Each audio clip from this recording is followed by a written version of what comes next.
dando continuidade, pessoal, a gente agora vai falar um pouquinho sobre bombas hidráulicas, tá? E aqui eu separei o tipo de bomba mais utilizada, tá? Que é a bomba centrífuga. Vai falar um pouquinho aí, ter uma visão geral aí de como funciona uma bomba centrífuga, tá? Para daí depois a gente comentar um pouquinho sobre turbinas eólicas, tá? Então, aqui a gente tem algumas imagens aí de bombas, aqui com um corte mostrando o rotor, né?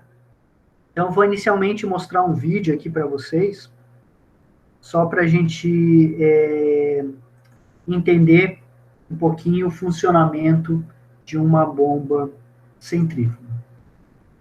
Centrifugal pumps are the most preferred pumping devices in the hydraulic world. In this video, we will have a conceptual overview of working of centrifugal pumps. At the heart of the system lies the impeller. It has got a series of curved vanes fitted inside shroud plates. The impeller is always immersed in water. When the impeller is made to rotate, it makes the fluid surrounding it also rotate. This imparts centrifugal force to water particles, and the water moves radially out.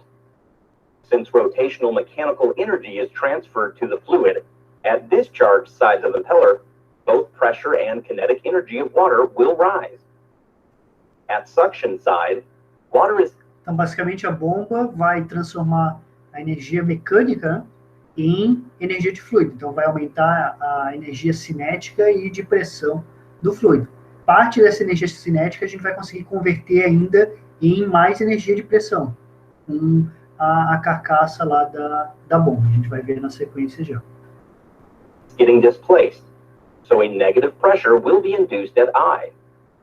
Such low pressure helps in sucking fresh water stream into the system again.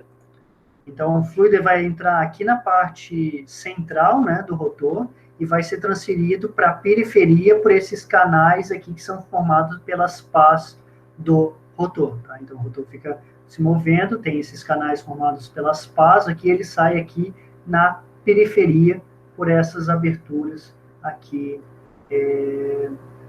nesse diâmetro externo aqui, tá? And this process continues. This is the reason why priming is important for centrifugal pumps. If no water is present initially, the negative pressure developed by rotating air at eye of impeller will be negligibly small to suck fresh stream of water. Impeller is fitted inside a casing.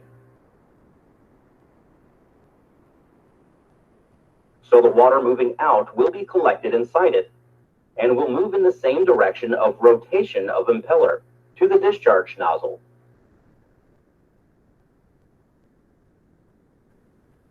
Here you can note one specialty of casing.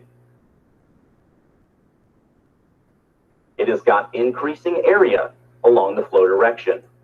Aqui o objetivo é o mesmo que a gente viu anteriormente, né? Eu tenho um aumento de área, por quê? Porque com o aumento de área eu converto parte da energia cinética em pressão. E isso é bem interessante numa bomba, né? Numa bomba o que tu quer é aumentar a pressão do fluido, porque é essa energia de pressão que vai ser utilizada para vencer as perdas de carga que eu tenho no sistema. Então, apesar do rotor aqui estar fornecendo energia de pressão e energia cinética para o fluido, ainda parte dessa energia cinética a gente vai converter em mais energia de pressão, porque é o que a gente tem interesse lá numa bomba. Such increasing area will help in accommodating newly added water stream, and will also help in reducing exit flow velocity. Reduction in flow velocity will result in increase in static pressure, which is required to overcome resistance of pumping system. Here you can see more details of vanes inside impeller. They are backward curved vanes with state-of-the-art eye configuration. This vane is extracted from a Kirloskar pump model.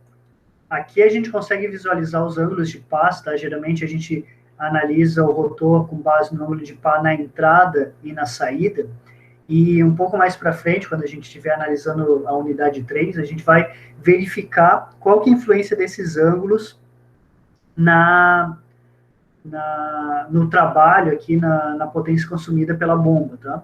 Além disso, a gente vai entender por que essas pás geralmente são curvadas para trás, tá? Porque elas não são pás retas ou pás curvadas para frente, tá? Então, tem motivos para isso, a gente vai fazer alguns cálculos para verificar essas situações. If pressure at suction side of impeller goes below vapor pressure of water, a dangerous phenomenon could happen. Water will start to boil, forming vapor bubbles and spoil impeller materials over time. This phenomenon is known as cavitation. More the suction head, lesser should be the pressure at suction side to lift water. Esse detalhe aqui de posicionamento de bomba para tentar garantir que não tenha cavitação, tá? A gente vai entender um pouquinho sobre conceitos de bomba afogada e assim por diante. A gente vai discutir um pouco mais para frente, tá? Mas só adiantando, essa posição aqui da bomba em relação ao reservatório influencia na variação de pressão que eu tenho aqui na linha de sucção. Então, um adequado posicionamento da bomba pode auxiliar para reduzir a possibilidade de cavitação. Cavitação, lembrando, né, aquela situação onde eu tenho vaporização da água quando a pressão fica abaixo da pressão de saturação, a pressão de mudança de fase. This fact puts a limit to maximum suction head a pump can have. Careful pump selection is required to avoid problem of cavitation.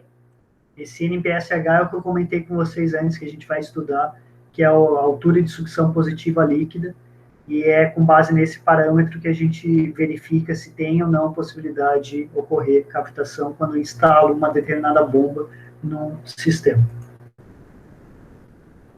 Current impeller type is enclosed. Semi-open and open impellers are also in use depending upon application. If the working fluid is cloggy in nature, it is preferred to use open kind of impeller, but they are slightly less efficient. Então, aqui tem alguns exemplos de modificações de rotores, tá? Claro que o mais adequado seria esse daqui, que eu estou mais fechado, eu consigo controlar melhor a entrada e a saída e transferir de forma mais adequada o trabalho mecânico para o fluido, mas tem situações onde eu estou trabalhando com um fluido, por exemplo, que tenha muitas partículas sólidas junto com ele, ou algumas parcelas aí de outros fluidos, tá? Outros materiais sendo carregados com a água, tá? Por exemplo, algum esgoto, alguma coisa assim, que é necessário que tu tenha rotores abertos, porque senão tu pode ter algum entupimento aqui do rotor. Isso daqui seria perigoso. Então, tu poderia entupir isso daqui e daí ele não funcionar mais.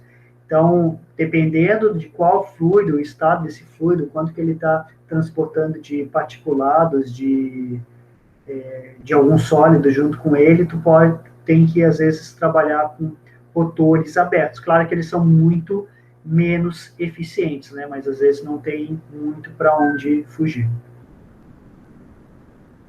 Mechanical design of centrifugal pump is always challenging.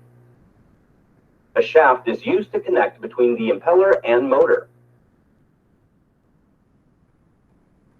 Since water pressure inside casing is huge, a proper sealing arrangement is imperative in arresting water leakage through shaft casing clearance.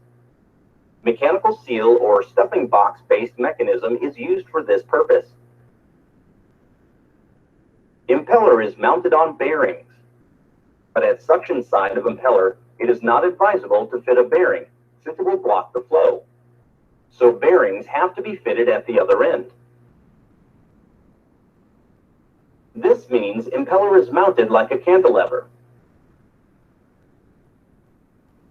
For high flow rate pumps, a bearing housing with cooling oil is necessary for improving life of bearings.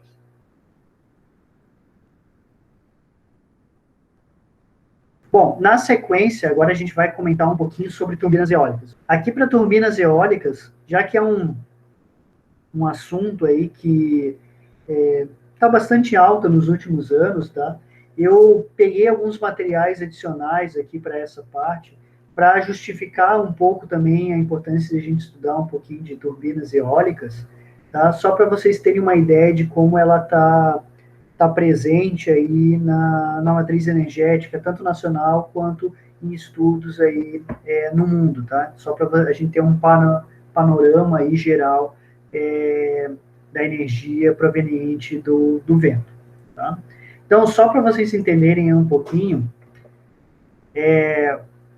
a gente vai ter o uso de turbinas eólicas para utilizar a energia cinética do vento e transformar parte dessa energia cinética do vento em potência. Então, só faz sentido a gente instalar parques eólicos em locais onde eu tenho uma incidência de vento considerável, né? Não vou colocar num local onde não venta.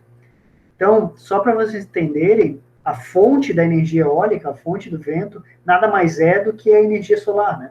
A energia solar, ela aquece a atmosfera terrestre de forma diferente, né, devido ao seu formato e a posição, e daí, consequentemente, eu crio gradientes de temperatura. Quando eu crio gradientes de temperatura, eu crio gradientes de massa específica do ar. Consequentemente, quando eu tenho gradientes de massa específica do ar, a diferentes temperaturas, diferentes densidades, eu gero forças de empuxo, né, devido a essa variação de densidade, e isso resulta na movimentação do ar, resulta nas correntes de ar. Então, se eu não tivesse sol, não teria vento, né? O que provoca lá o vento nada mais é do que esse aquecimento não uniforme da superfície da Terra pelo Sol. Tá? Aqui a gente tem uma figura só como uma figura representativa, mostrando aí o potencial eólico do Brasil. Então, quanto mais amarelo, vermelho tiver o mapa, maior são as velocidades do vento. Então, justifica o porquê a gente tem um potencial eólico, ou várias usinas eólicas lá no Nordeste, né, principalmente essa parte bem superior aqui do Nordeste, e, por exemplo, aqui no Rio Grande do Sul também a gente tem, tá? Então, porque eu tenho lá os maiores potenciais aí eólicos, tá? As maiores velocidades do vento. A gente vai ver que a potência de um aerogerador, ou a potência disponível do vento, ela é proporcional ao cubo da velocidade. Então, qualquer aumento de velocidade altera elevado ao cubo a potência disponível. Então, por isso que a velocidade é o parâmetro mais significativo. Além da velocidade, vai depender a área da turbina, né? E vai depender também a densidade do ar, mas a densidade do ar não altera tanto, porque ela vai alterar basicamente um pouco com a temperatura, mas essa variação não é tão grande. Então, o que manda mesmo é velocidade e depois a área, porque a área é uma questão geométrica, né? Só que a gente tem que tomar cuidado daí, questões estruturais para conseguir ter paz com que tem uma área varrida muito elevada. A gente vai ver isso daí já na aula de hoje. Aqui só para vocês terem uma ideia geral, tá? Essas informações eu tirei desse relatório, tá? Que é o Global Wind Report. Eles sempre fazem todo ano um relatório relacionado com as novas instalações de parques eólicos no mundo, tá? Eles fazem análises de mercados que estão crescendo, fazem análises de qual foi o acréscimo de capacidade instalada por região, fazem também algumas previsões aí de mercado, dependendo da região. Então, é um relatório bem completo, tá? Eu deixei disponível esse relatório lá no AVA da disciplina. Então, aqui eu só peguei algumas informações aí pontuais, mas o relatório ele é bem interessante, assim, quem trabalha nessa área ou quem tem interesse na parte de energia eólica, é interessante dar uma olhada nesse relatório que sai todo ano, tá? Então, uma das informações que eu peguei ali é relacionada aí a novas instalações, tá? Isso daqui está em gigawatts, tá? Nesses últimos anos, tá? Então, se a gente pegar aqui 2019, a diferença entre o azul e o verde aqui é que o verde são instalações onshore, então em terra, e o azul são offshore, que são no mar, tá? Então tem alguns sistemas que coloca sistemas de turbinas no mar. Claro que é uma tecnologia diferente, tem algumas dificuldades na parte de transmissão, né? Mas tem alguns lugares que tu não consegue mais colocar em terra, ou em terra tu não tem muito potencial eólico.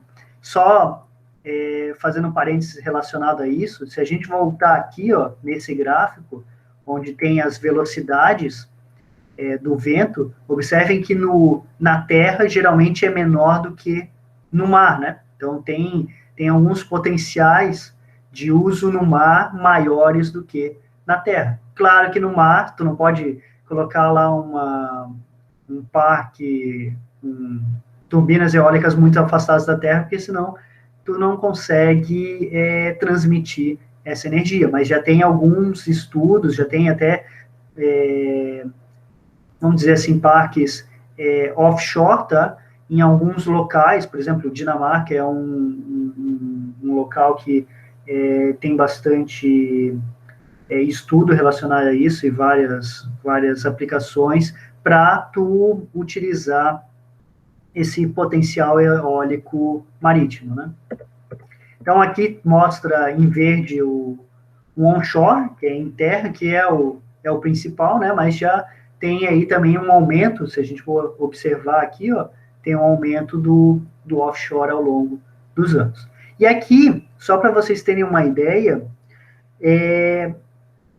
as regiões onde tem novas instalações de energia eólica, tá? Aqui está em gigawatts, então, nesse último ano foi de 60,4.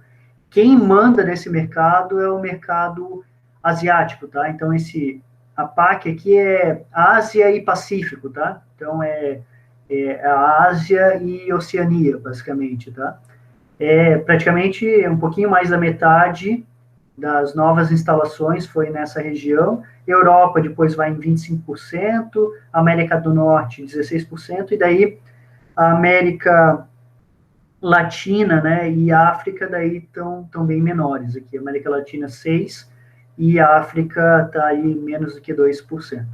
E daí desses mercados, os países que mais são responsáveis por essas novas instalações, China disparado, tá? China sempre é o primeiro, 43% na China, tá? Depois Estados Unidos,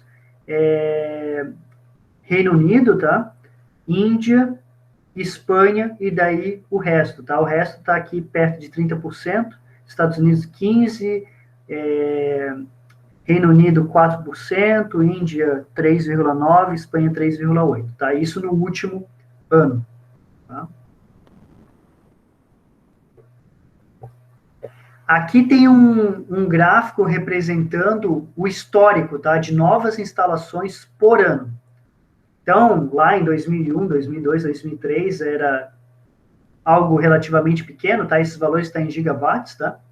E a gente observa aqui alguns períodos onde teve um aumento bastante significativo. Teve alguns momentos que teve uma queda, que é sempre novas instalações, né? Então, aqui em 2015 para 2018, o ritmo diminuiu um pouco, né? E estava tendo aqui, né, esse aumento, mas agora a gente consegue ver também em 2019 teve uma quantidade aí significativa de novas instalações. Então, tem uma tendência aí de alta para essas instalações, aumentando significativamente aqui a parcela das offshore, que a gente também tem limite de espaço, né? Então, à medida que os espaços na Terra vão diminuindo, os potenciais na Terra vão diminuindo, às vezes tem que investir nesses campos marítimos aí. Tá? E aqui é o histórico da capacidade acumulada, tá? Então, isso daqui é o novo a cada ano, e isso daqui é o acumulado. Então, dá para perceber que tem uma quantidade aí considerável de potencial, de energia eólica gerada no mundo, né? Aqui 651 gigawatts. Bom, aqui eu quero mostrar um pouquinho dos mercados principais, tá? Nesse último ano, tá? Tanto em novas instalações quanto o total, tá? E aqui eu mostro onshore e offshore, em terra e em mar. Tem um dado lá também no relatório que ele mostra a situação de alguns países no ano 2019 e algumas previsões para o futuro, tá? Então, para o Brasil especificamente, tá? Ele comenta que os volumes de instalações em 2019 foram um pouco abaixo do esperado, né? Mas isso é resposta, é devido à pausa dos leilões de energia que teve no país entre 2015 e 2017, tá? Então, isso prejudicou muito aí a presença de novas instalações. Não teve um acréscimo, um ritmo de crescimento quanto observado em alguns anos antes, tá? Mas, apesar disso, eles preveem aí uma retomada do mercado em 2020. Claro que com a situação que a gente está vivendo agora, o mundo está vivendo, né, do Covid, isso daqui provavelmente vai ter impactos, né, mas isso daqui saiu, acho que começo desse ano, tá? Era a previsão que eles tinham em relação ao Brasil. E aqui a gente mostra uma visão geral dos principais mercados, tá? Tanto onshore e offshore. Então, China é o que manda, tá? Aqui de novas instalações, depois Estados Unidos, Índia, Espanha, Suécia, França, México, Alemanha, Argentina e Austrália, ó. Nesse último ano, a Argentina aparece aqui, um percentual aqui considerável. E o Brasil, que já em anos anteriores ficou entre os top 10, tá? De novas instalações, ainda tem uma parcela significativa, porque no acumulado tem uma quantidade significativa, tá? Então, o Brasil, aqui ele está em primeiro, segundo, terceiro, quarto, quinto, sexto, sétimo, tá? Em instalação total, tá? Quando a gente fala o acumulado de energia gerada. O que a gente vê, se vocês derem uma olhada no relatório, está se observando assim, alguns países nossos vizinhos que estão começando a investir, que eles têm projeções ali de ter um aumento significativo. Então, ele fala um pouco, que eu me lembre, no relatório, ele fala um pouco sobre Chile, fala um pouco sobre Colômbia, tá? Mercados que é bom se atentar, que talvez no futuro próximo aí tenha possibilidades maiores aí de potencial eólico, tá? E aqui em offshore, de novo, China é o que manda, tá? Mas aqui é o que eu comentei com vocês, ó, a Dinamarca, que no onshore não aparece nem nas 10 primeiras, mas em offshore é um país muito pequeno, né? Mas em offshore ela se destaca, tá? Então ela está em quarto, tá? Tanto em instalações novas quanto em total, tá? Eles têm alguns centros de pesquisa, algumas universidades lá muito fortes na área de energia eólica.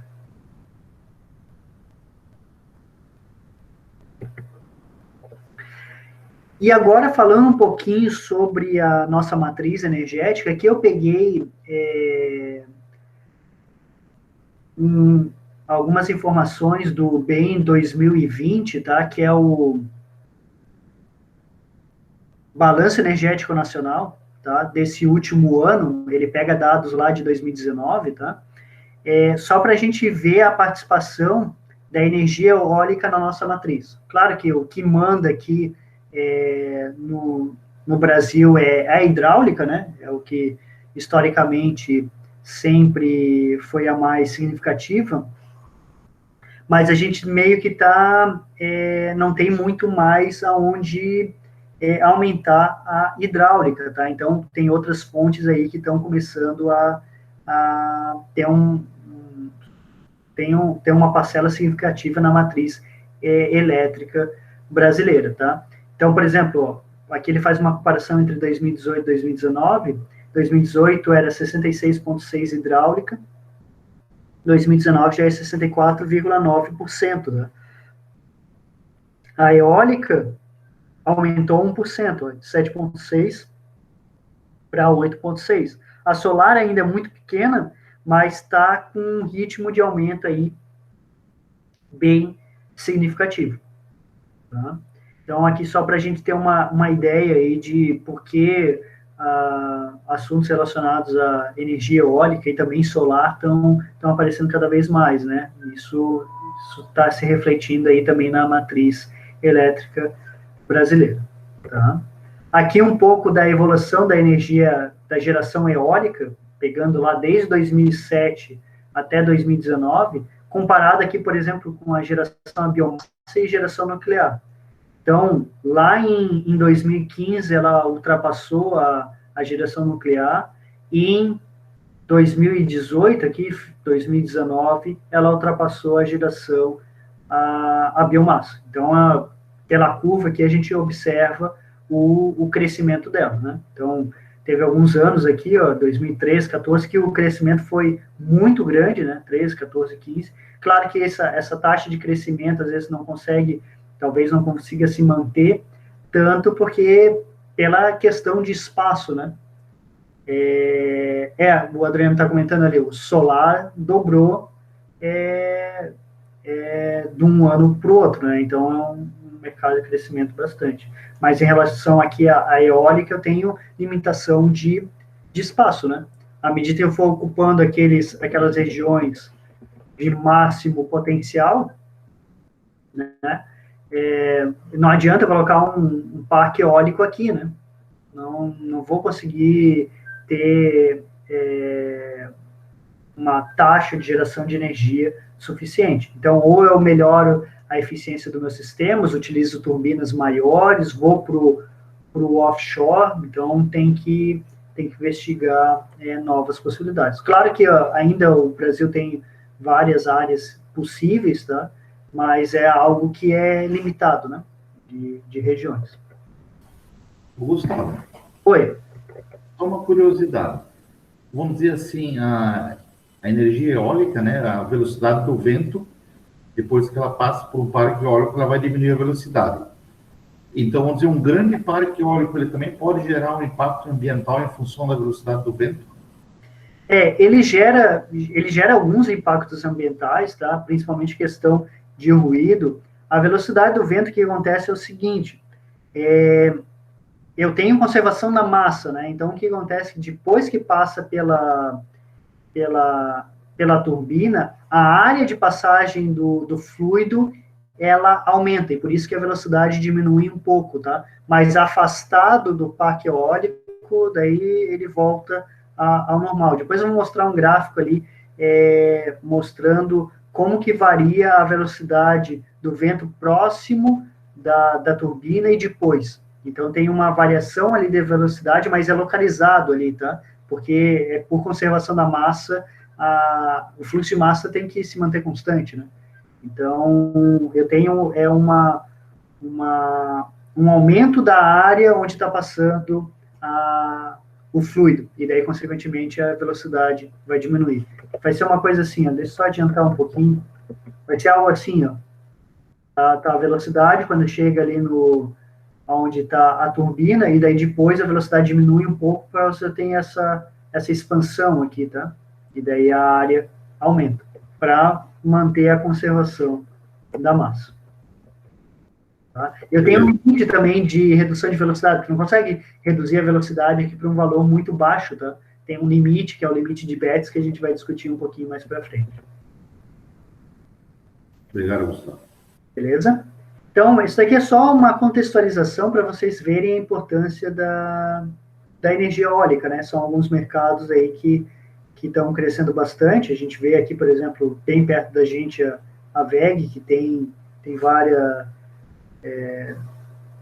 um mercado aí de energia, né, que investe bastante, então é um mercado aí bastante, uma demanda grande de profissionais e entre eles, talvez um dos principais são os engenheiros, né. Comparação de 2015 e 2016, tá? Já faz um tempo aqui, tá? Na época eu consegui achar esses dados, mas só para vocês perceberem, né? Isso aqui é Brasil, tá?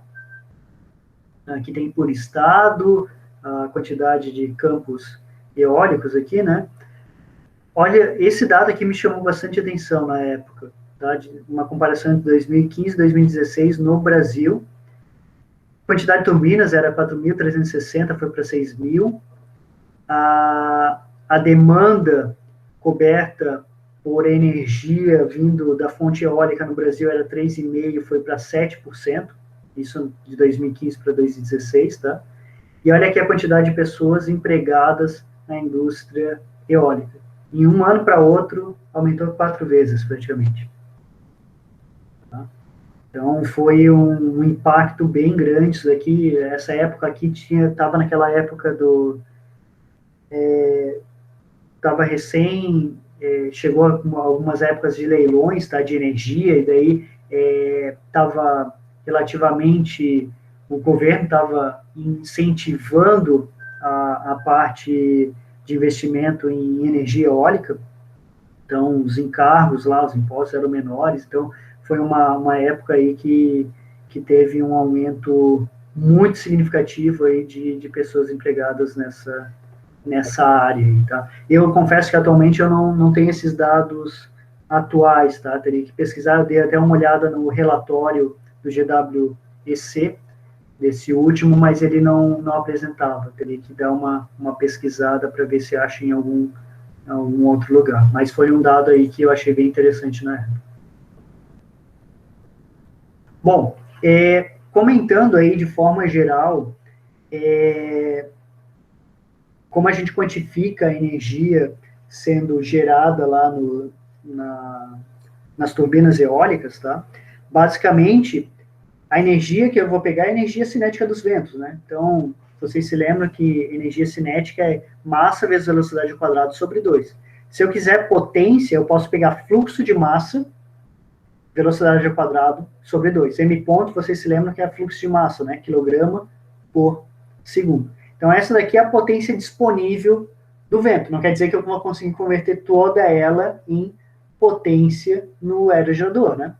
Eu tenho um limite teórico máximo que eu consigo converter dessa potência do vento em potência do aerogerador, tá? Bom, se a gente pegar uma determinada superfície de área, que seria a área varrida ali pelas pás do aerogerador, e escrever o fluxo de massa em função dessa área, então o fluxo de massa é a densidade do fluido, velocidade, vezes a área varrida pelas pás, a gente acha uma equação aqui para a potência, só pegar isso daqui e substituir aqui, que mostra que a potência disponível do vento é função da massa específica do ar, tá? Que não vai alterar muito, vai alterar mais ali em relação à temperatura, mas a mudança não é tão grande, né? Vai ser função das áreas. O que é a área? É a área que as pás vão estar varrendo, por isso que cada vez mais se investe em turbinas com pás cada vez maiores, porque isso está diretamente proporcional à potência disponível no vento, e quanto maior a potência disponível no vento, maior vai ser a quantidade de potência que vai conseguir tirar num aerogerador, né? Mas principalmente a velocidade. Observem que a velocidade está elevada ao cubo. Então, se eu conseguir dobrar a velocidade do vento, eu aumento a potência em 8 vezes, né? 2 ao cubo é 8. Então, a velocidade é o que vai mandar numa análise de possibilidade de criação de um campo eólico, né? De um parque eólico. Então, não adianta eu colocar lá uma turbina eólica num lugar onde a velocidade do vento é muito pequena. Estou jogando o dinheiro fora, né? Então, um primeiro estudo que tem que se fazer, detalhado, é como que é o regime de vento na região onde está pensando em colocar a turbina eólica. E daí são vários aspectos aí que influenciam, né? Tanto a velocidade do vento, mas a amplitude desse vento, a direção do vento, o efeito do terreno sobre o vento, né? Porque a velocidade na superfície mesmo da Terra ali, ela é zero, né? Pela condição de não deslizamento. Então, ela vai criando um perfil de velocidades à medida que vai se afastando. Tá? Um parâmetro bastante utilizado, tá, para a gente verificar a potência disponível num ambiente é o que a gente chama de densidade de potência. Nada mais é do que a mesma equação que a gente viu anteriormente, só que eu estou pegando a potência disponível pelo vento dividido pela área. Então, eu faço uma análise onde eu não estou considerando a área. É uma análise em função da área. É um parâmetro bem utilizado para tu fazer uma pesquisa, principalmente relacionada ao potencial eólico, tá? Então, ele é função da densidade e da velocidade do vento. Não depende lá da área, ou da polaridade de área, tá? É um parâmetro bem utilizado, essa informação de densidade de potência. Bom, como que a gente quantifica ou verifica qual que é a potência que eu consigo tirar do vento? Eu sei que eu não vou conseguir tirar toda a potência disponível do vento, converter ela em potência mecânica. Mas existe um limite teórico de qual que é o percentual máximo que eu posso ter? Existe. Mesmo que eu tenha lá uma turbina idealizada, tá? Ela não tem nenhuma perda de transmissão, de conversão de energia mecânica em elétrica, existe ainda um limite, que é o limite de Betz, que é um limite teórico máximo que eu consigo converter de potencial do vento em potência na turbina, tá? Eu não vou deduzir aqui a equação do limite de Betz, tá? Mas só para vocês entenderem, ele vem lá de uma análise de conservação da massa, tá? E basicamente ele utiliza a conservação da massa combinado com essa equação básica aqui, que é uma análise de energia, né? Então, imagina aqui, ó, a potência que eu tiro no aerogerador, basicamente, idealmente, né, seria a potência que eu teria disponível no vento antes de chegar no aerogerador e a potência que eu teria disponível no vento depois que o ar passou pelo aerogerador. Essa seria a potência idealizada, né, mecânica que eu tiraria. Fazendo uma análise aí de conversão, de conservação da massa, tá? Aqui é a mesma equação, eu só coloquei aqui em função de fluxo de massa, ó. Rho a V1, aqui é V1 ao cubo, né? Então eu posso escrever como V1 vezes V1 quadrado. Eu posso reescrever a equação assim, ó. Potência é meio, M ponto, que é o fluxo de massa, V1 quadrado menos V2 ao quadrado. Com base nisso daqui, com a equação da conservação da massa, a gente consegue deduzir uma relação para verificar qual que é o percentual máximo que eu consigo tirar de potência. Isso, estou falando tudo teórico, tá? Potência do vento, converter potência do vento em potência do aerogerador, tá? Esse percentual a gente contabiliza com um parâmetro chamado de coeficiente de potência. O coeficiente de potência nada mais é do que a potência gerada no aerogerador em relação à potência disponível pelo vento. Tá? Então, vai ser sempre um valor menor do que 100%, né? E a quantidade máxima, o limite teórico máximo desse coeficiente de potência, ele é 59,26%. Tá? Então, o coeficiente de potência máximo, teórico máximo que eu poderia ter, é 59,26. Eu não posso ter uma turbina eólica que vai ter um coeficiente de potência maior do que isso daqui. Tá? Esse é o limite de Betz. Tá? A gente consegue deduzir ele, e ele nos apresenta aí qual que é o coeficiente de potência máximo que eu poderia ter. Tá?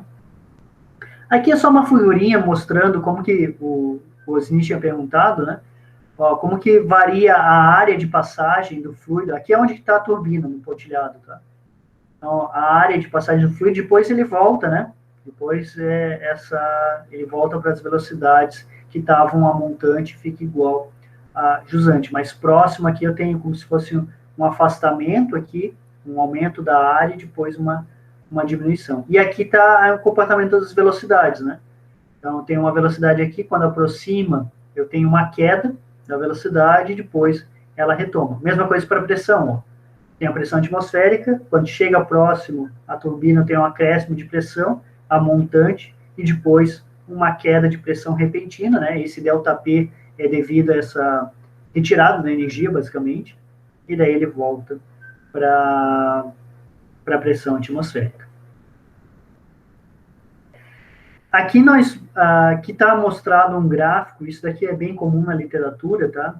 Do coeficiente de potência, a gente viu que o coeficiente de potência máximo é 59,3%, né? O coeficiente de potência, aqui está o limite de Betz, tá? Ó, aqui ele colocou 59,3, 0,593. Limite de Betz nessa curva aqui, nessa reta aqui, tá? E aqui mostrando alguns tipos de turbinas, tá? Então, tem algumas turbinas aqui que é turbinas de arrasto, tá? Tem algumas até de sustentação de eixo vertical. Depois eu vou mostrar algumas fotos ali. Onde o coeficiente de potência é relativamente baixo, tá? Chega aqui no máximo, nesse tipo aqui, em 0,4, tá? Mas eu tenho turbinas aí com coeficiente de potência muito maiores, tá? Eu posso chegar lá próximo de 50, tá? 50%, tá? Principalmente as de 3 pás, tá? Aqui estão de 2 pás e aqui está de uma pá. Aqui está em função de um parâmetro adimensional, que é aquela velocidade específica, tá? Mas só para vocês terem ideia como varia o coeficiente de potência dependendo do tipo da turbina. Então, o tipo mais comum, né, é a turbina de eixo horizontal, né, onde eu tenho geralmente 3 pás, que é a configuração mais adequada, mas eu tenho alguns outros tipos. Eu tenho, por exemplo, esse tipo de turbina aqui, que é uma turbina de arrasto, é como se o vento viesse aqui, batesse nessa superfície, e por arrasto mesmo, pela força do vento batendo aqui, ela vai virando. E eu tenho algumas de sustentação, é como se eu tivesse alguns pequenos perfis aqui, que também é eixo vertical aqui, que promove a circulação, tá? Só que essas daqui são menos eficientes do que essa daqui, tá? Em algumas situações, por exemplo, em ambientes urbanos, às vezes essas aqui são adequadas. Eu vi uma vez, uma época, onde eu não sei se chegou a ser implementado, mas eles estavam fazendo estudos de utilizar isso daqui em corredores de ônibus em cidades. Então, quando o ônibus passa, ele desloca uma certa quantidade de ar que empurraria isso daqui e faria girar isso daqui ia ser utilizado para fazer alimentação de, sei lá, de lâmpadas nos pontos de ônibus, alguma coisa assim. Uma época atrás eu vi alguns projetos nesse sentido aí, tá? Também tem algumas coisas nesse sentido para alimentação, assim, pequena, né, doméstica, alguma coisa assim, tem alguns sistemas nesse sentido. Tem algumas coisas maiores também, tá? Mas nada se compara na potência que tu tira nessas turbinas de eixo horizontal. Claro que essas daqui têm um investimento muito maior, né? Então, aqui, ó, só mostrando, eu vou mostrar um videozinho, é a parte final da aula, daí eu vou comentar aqui um pouquinho sobre esses gráficos, e a parte aqui de elementos construtivos eu vou deixar para a próxima aula, comecinho da próxima aula de classificação. Eu quero só mostrar aqui um videozinho da turbina eólica.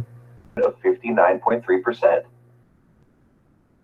We hope you have now developed a good insight of the operation of wind turbines. Thank you.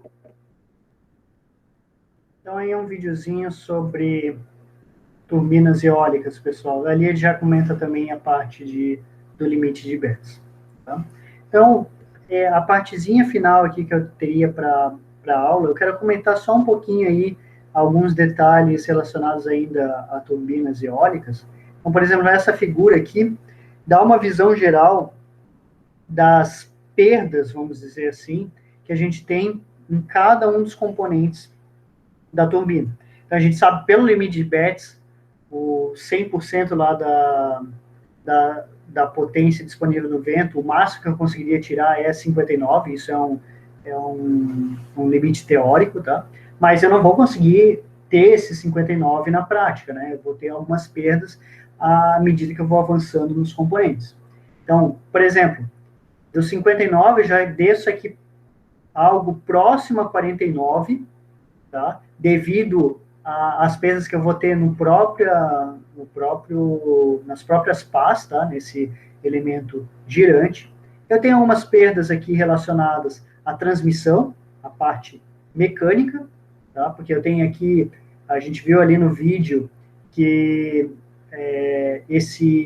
essas pás aqui, elas estão girando uma rotação baixa, né? Questão estrutural, não pode ter uma velocidade tão alta, mas eu não consigo converter essa frequência de rotação tão baixa em energia elétrica. Eu tenho que aumentar a rotação do eixo. Então, eu uso aqui uma caixa de transmissão, né, para aumentar a rotação numa frequência suficiente para acoplar lá ao gerador.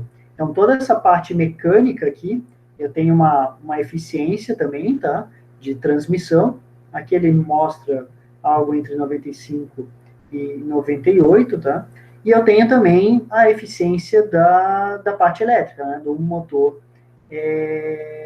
do gerador elétrico, tá?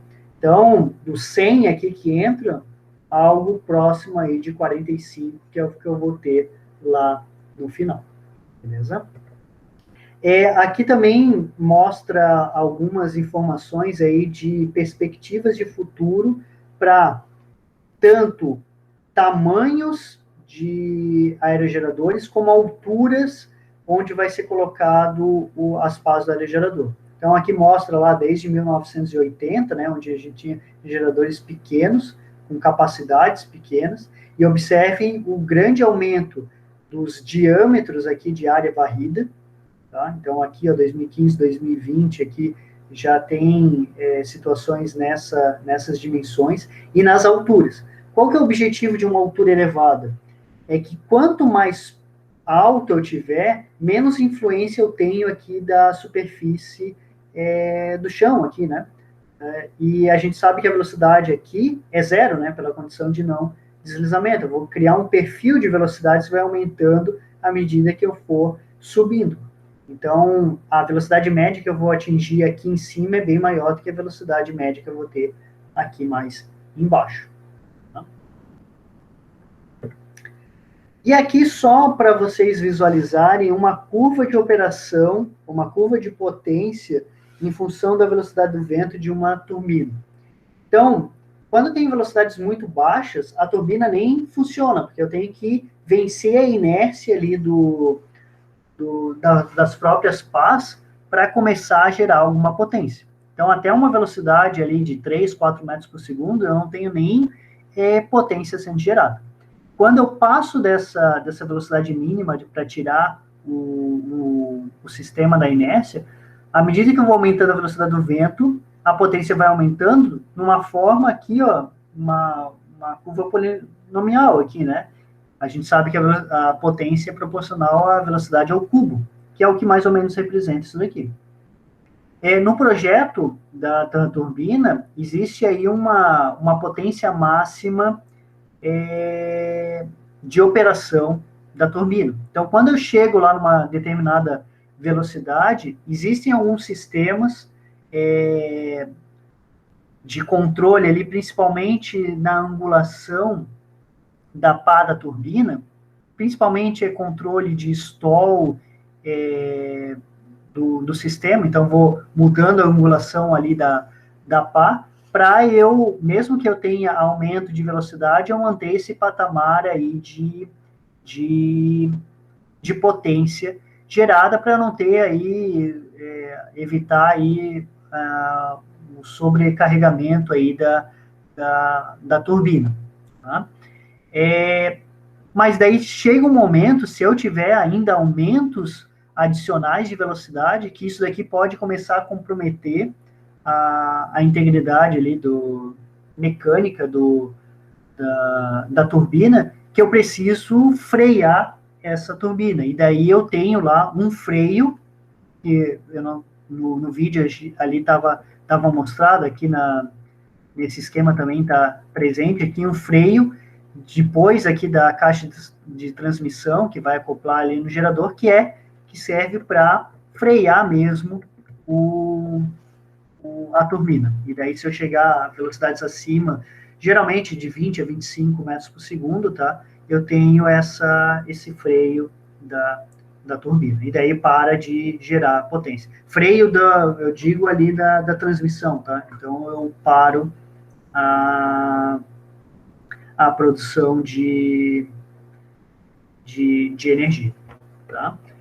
Aqui é só mostrando um gráfico de potência do vento, ó. Observem que ela vai aumentando e daí tem esse patamar, que é o que a gente observou aqui. E se vocês olharem aqui, ó, o CP, ele vai aumentando e depois vai diminuindo. Por que ele diminui quando tem esse patamar? Porque à medida que aumenta a velocidade do vento, a potência disponível pelo vento aumenta. Só que o CP é o quê? É a potência sobre a potência disponível. Potência disponível está aumentando quando aumenta a velocidade do vento, mas a potência gerada está nesse patamar. Então, o CP vai diminuir. Tá? Aqui só mais umas figuras. Ó. Aqui uma nacelle, tá? Só para vocês terem ideia de tamanhos. Tá? Aqui a construção de uma pá de uma turbina. Tá? Só para ter ideia aí dos tamanhos dessas turbinas. Beleza, pessoal? Então, a gente termina a nossa aula por aqui, tá?